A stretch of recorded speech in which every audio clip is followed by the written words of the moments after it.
परम पूज्य साहेब जी, प्रज्ञावान संत महापुरुषों, सत्संग की इस पावन त्रिवेणी में गोता लगा रहे आत्मीय सज्जनों, माताओं, सर्वप्रथम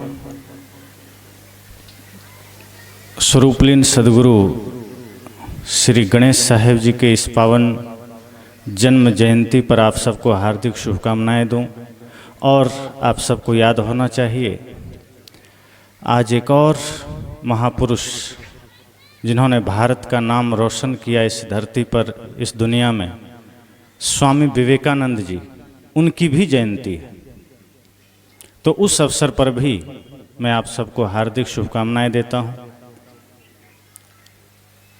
क्योंकि कोई भी व्यक्ति होगा धरती का, अपने देश का गौरव उसे गौरवान्वित करता ही है। और चूंकि स्वामी विवेकानंद जी ने इस संप्रभुत्व राष्ट्र भारत का मान विश्व में बढ़ाया, उससे पहले भी लोगों ने बढ़ाया, लेकिन उन्होंने भी अपना अहम योगदान दिया और एक बहुत ही प्रेरणा भरी जिंदगी उन्होंने संपूर्ण समाज को दी। उन्होंने धर्म की परिभाषा ही बदल दी।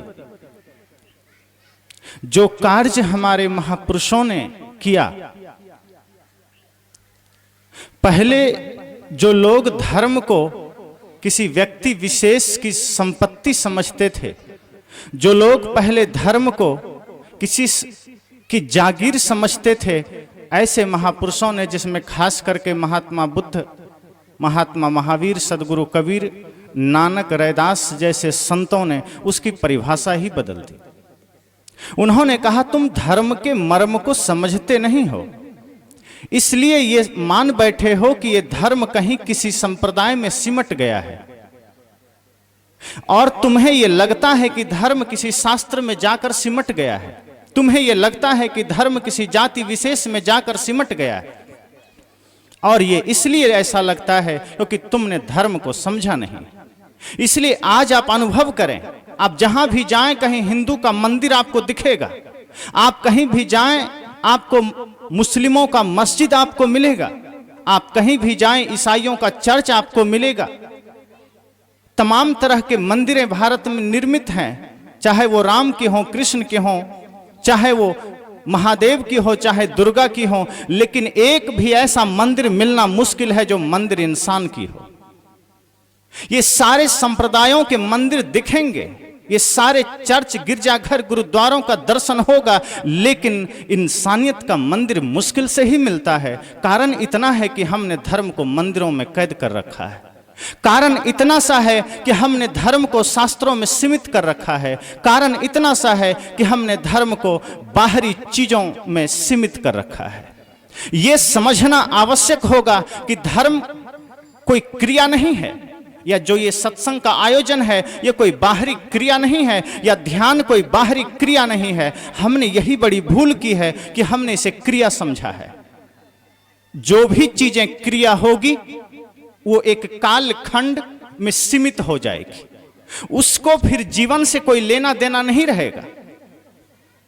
इसलिए आज आप देखें कि धर्म के लिए हमने एक मंदिर बना दिया, धर्म के लिए हमने एक शास्त्र बना दिया, उसका सीधा संबंध हमसे रहा नहीं।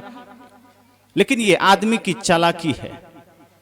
चालाकी इस अर्थ में कि हमने जो भी महापुरुष थे उनके लिए एक मंदिर बनाया, ईंट पत्थर सीमेंट की, और उसमें हमने उनको स्थापित कर दिया। और हमने इसलिए स्थापित किया कि चाहे हमारे जो भी महापुरुष हों, कि अब आप इसी ईंट सीमेंट की दीवारों के बीच बैठिए, आपकी आवश्यकता हमारे जीवन में नहीं है, आप वहीं रहें, जब मर्जी हम ताला बंद कर देंगे, जब मर्जी हम खोल लेंगे। जो आदमी इस भावना से महापुरुषों को मंदिरों में कैद कर दिया, हमारा धर्म भी वहीं कैद हो गया। और इसलिए मैं कहता हूं कि जिस दिन आपके हृदय रूपी मंदिर से आपने महापुरुषों को बाहर करके ईंट पत्थर सीमेंट के मंदिर में बैठाया, उसी दिन आपके हृदय में आसुरी प्रवृत्तियों ने डेरा डाला। इसलिए आज जो हत्याएं होती है, आज जो लूटमार होते हैं, आज जो खून खराबा होता है, या आज जो एक दूसरे के बीच नफरत की दीवारें खड़ी होती है, उसका इतना ही कारण है कि जिस बुद्ध को इस हृदय में बसाना था, जिस महावीर को इस दिल में रखना था, जिस संत सम्राट सदगुरु कबीर को इस हृदय में धारण करना था, उसे हमने शास्त्रों में और मंदिरों में बंद कर दिया। यही कारण है कि इस हृदय में वो राक्षसी प्रवृत्ति बैठा है जो हमारे मुख से कभी गालियां निकाल देता है, कभी नफरत के शब्द निकाल देता है, कभी हमारे बीच युद्ध करवा देता है। और यही कारण है कि आज समाज में लड़ाइयां हैं, और वो लड़ाई सिर्फ धन जमीन की नहीं है, वो लड़ाई सांप्रदायिक भी है, वो लड़ाई जातिवाद की भी है, वो लड़ाई ऊंच नीच की भी है, वो लड़ाई छुआछूत की भी है, वो लड़ाई गरीबी अमीरी की भी है। जिस दिन वो धर्म आपके हृदय में स्थापित होगा, जब वो शब्दों से निकलकर आपके जीवन में आएगा, जब वो मंदिरों से निकलकर आपके जीवन में आएगा, तो आप देखेंगे कि आपके जीवन में स्वतः प्रकाश आ गया। अभी आप सुन रहे थे, धर्म पथ पर चलो, लेकिन हम कुछ काल के लिए चलते हैं, सत्संग कुछ काल के लिए करते हैं, ध्यान कुछ काल के लिए करते हैं। एक आदमी ने कहा कि मैं 1 घंटे ध्यान करता हूं, संत ने कहा बाकी 23 घंटे तुम क्या करते हो? वो चुप हो गया, क्योंकि वो 23 घंटे में कुछ समय सोने में बिता देता था, कुछ समय खेत खलिहान में काम करने में बिता देता था, कुछ समय लड़ाई झगड़ा करने में बिता देता था, कुछ समय गाली गलौज करने में बिता देता था, कुछ समय झूठ फरेब में बिता देता था। 1 घंटा आप ध्यान करते हैं, इसका सीधा मतलब है 23 घंटे आप ध्यान नहीं करते। ये तो बिल्कुल बेकार की बात है। आप लोग आज मोबाइल के जमाने में जी रहे हैं, आप सब अपना अपना मोबाइल चार्ज करते होंगे। अगर आपने अपना मोबाइल चार्जिंग में लगाया है तो 1 या 2 घंटे में आपका मोबाइल फुल चार्ज हो जाता है।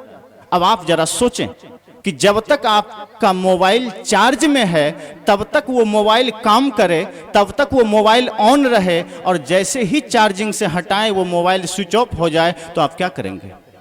या तो आप ये सोचेंगे कि शायद चार्जर खराब है या बैटरी खराब हो गई और आप बैटरी बदलेंगे, क्योंकि आपको पता है कि मैंने 2 घंटे चार्ज किए हैं तो कम से कम 24 घंटा ये काम करना चाहिए, कम से कम 1 दिन 2 दिन तो मोबाइल चलना चाहिए। लेकिन आज समस्या हमारे जीवन की ये हो गई कि ये 4 घंटे सत्संग में हम रिचार्ज होते हैं और बाहर जाते ही ऑफ हो जाते हैं। जब तक यहाँ रिचार्ज होते रहते हैं तब तक लगता है जीवन में ज्ञान है, तब तक लगता है भक्ति है, तब तक लगता है शील है, सद्गुण है, सद्विचार है। लेकिन पंडाल से बाहर होते ही हमारी बैटरी खत्म हो जाती है। ये 4 घंटे की चार्जिंग आपके बाकी के 20 घंटे के लिए है, आपके बाकी के जीवन के लिए है। ये मत सोचिए कि यहाँ 4 घंटे चार्ज हो गए बस बात खत्म हो गई। ये धर्म नहीं है, ये सत्संग नहीं है। धर्म तो उस श्वास की तरह है जो आप जहां जाएं वहां रहे साथ आपके। कोई आदमी ऐसा ना होगा जो ये कह दे कि मैं बहुत व्यस्त हूं, मैं कार्य में लगा हूं, अभी श्वास न ले सकूंगा, बाद में ले लूंगा। कोई आदमी होगा ऐसा? आप चाहें भी तो ना कर सकेंगे। आप ये कोशिश भी करें कि अभी मैं कार्य में लगा हूं, श्वास बाद में ले लूंगा, क्या रखा है? 1 मिनट के बाद ही प्राण पखेरु उड़ने लगेंगे, जीवन मृत्यु का संघर्ष चलने लगेगा। आदमी नींद में हो तो भी श्वास चलती है, आदमी बेहोशी में हो तो भी श्वास चलती है। धर्म ऐसे ही आपके जीवन में हो जाए। आप खेत में रहें तो भी आप धार्मिक रहें, आप दुकान पर रहें तो भी आप धार्मिक रहें, आप घर में रहें तो भी आप धार्मिक रहें, आप लोगों के बीच रहें तो भी धार्मिक रहें। वो धार्मिकता की चादर आप मत ओढ़ें। जैसे आज लोग राम नाम की चादर ओढ़ लेते हैं, बड़ा धोखा हो जाता है कि ये बड़ा धार्मिक आदमी होगा। कोई महादेव नाम का ओम का चादर ओढ़ लेता है, बड़ा धोखा हो जाता है। कोई तिलक लगा लेता है, हम धोखे में पड़ जाते हैं कि ये बड़ा धार्मिक आदमी मालूम पड़ता है। अभी कुंभ का मेला बीता पिछले वर्ष, बल्कि इसी वर्ष हम लोग सब सुनते देखते रहे, करीब करोड़ों लोगों ने उस गंगा में डुबकी लगाई। धार्मिक मेला था, देख करके तो ऐसा लगा जैसे सारे धार्मिक लोग यहीं आ गए, लेकिन ये बात बिल्कुल झूठी थी। वहां धार्मिक लोग नहीं आए थे, बल्कि सारे अधार्मिक लोग पहुंचे थे पाप धोने के लिए। वो धार्मिकों की भीड़ नहीं थी, अधार्मिकों की भीड़ थी। डॉक्टर के पास बीमार आदमी जाता है, स्वस्थ आदमी का क्या काम है? विद्यालय अनपढ़ आदमी जाता है। तो आज हम ये सोचते हैं कि राम नाम की चादर ओढ़ करके, तिलक लगा करके या कोई भी शास्त्र का पाठ करके धार्मिक हो गए, तो ये हमारी नासमझी होगी। किसी भी शास्त्र में, चाहे जो भी शास्त्र हो, बीजक हो, गीता हो, महाभारत हो, जो भी हमारे ज्ञान के शास्त्र हैं जिसमें कुछ ज्ञान है, सदगुरु कबीर की रचना बीजक हो, चाहे भगवान बुद्ध की रचना धम्मपदम हो, अगर उसमें कोई शब्द है तो वो तब तक शब्द है जब तक वो शब्द हमारा आचरण न बन गया हो, तब तक वो सत्य नहीं है, तब तक वो मात्र कोरा शब्द है। अगर बीजक जैसे शास्त्रों में कोई शब्द अंकित है तो उसको ये मत समझ लेना कि वो सत्य है, वहां मात्र वो शब्द है। उस शब्द को सत्य हम बनाते हैं आचरण में उतार करके। उन शास्त्रों को प्राण हम देते हैं अपने आचरण में उतार करके। लेकिन आज ऐसे भी पुरोहितों की भीड़ लगी है जो मूर्ति में भी प्राण प्रतिष्ठा कर देता है। आपने सुना होगा अमुक जगह हनुमान प्राण प्रतिष्ठा यज्ञ है तो कहीं राम प्राण प्रतिष्ठा यज्ञ है। ऐसे बड़े ही खतरनाक लोग धरती पर हैं जो मूर्तियों में भी प्राण फूंक दें, लेकिन सीमा पर जवान मरते हैं, उनके शरीर में प्राण फूंकने का सामर्थ्य इन लोगों में नहीं है। भगवान में प्राण फूंक देंगे और ऊपर से कहेंगे यही भगवान है। जिस भगवान में भी कोई प्राण फूंके तो वो आदमी तो भगवान से भी बड़ा होगा। तो वो प्राण आदमी मूर्तियों में फूंकता है। मैं कहता हूं वो प्राण आप अपने ही भीतर फूंक लें, क्योंकि हमें ये लगता है कि जब तक मौत नहीं आई है तब तक हम जिंदा हैं। लेकिन मैं ऐसा नहीं मानता। मरने के बाद क्या होगा, मृत्यु के बाद क्या होगा, इससे अच्छा ये सोचिए कि आप मृत्यु से पहले जिंदा हैं कि नहीं। इस शरीर का चलना जिंदा होने की पहचान नहीं है। आपका खाना पीना हिलना डुलना ये जिंदा होने की पहचान नहीं है। जिंदा होने की पहचान ये है कि जीवन में प्रेम की धारा बहे। जिंदा होने की पहचान ये है कि हृदय में करुणा की धारा बहे। जिंदा होने की पहचान यह है कि सदगुरु कबीर के सुर में सुर मिलाकर आप कह सकें, मैं रोवो इस जगत को मोको रोवे ना कोई, मोको रोवे सो जना जो शब्द विवेकी होए।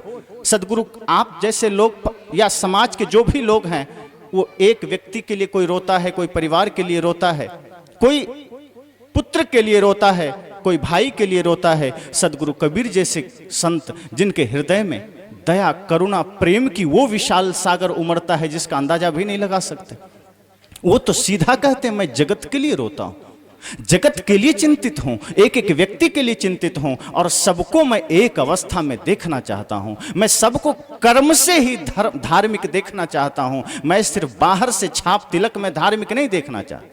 मैं लोगों को इसलिए सिर्फ इस रूप में नहीं देखना चाहता कि अमुक आदमी शास्त्र का पाठ करता है, कि अमुक आदमी कोई लाल पीला वस्त्र पहन लिया है, कि कोई आदमी तिलक लगा लिया है, कि कोई आदमी मंदिर में 2 घंटा बैठा है। क्योंकि आज मंदिरों में गुरुद्वारों में बैठा हुआ आदमी भी मन में पाप का चिंतन करता है। भले ही वो राम राम का जाप करता हो, लेकिन भीतर शकुनी जैसा कपट जाल बुना करता है, मंत्रा जैसी चालें चला करता है।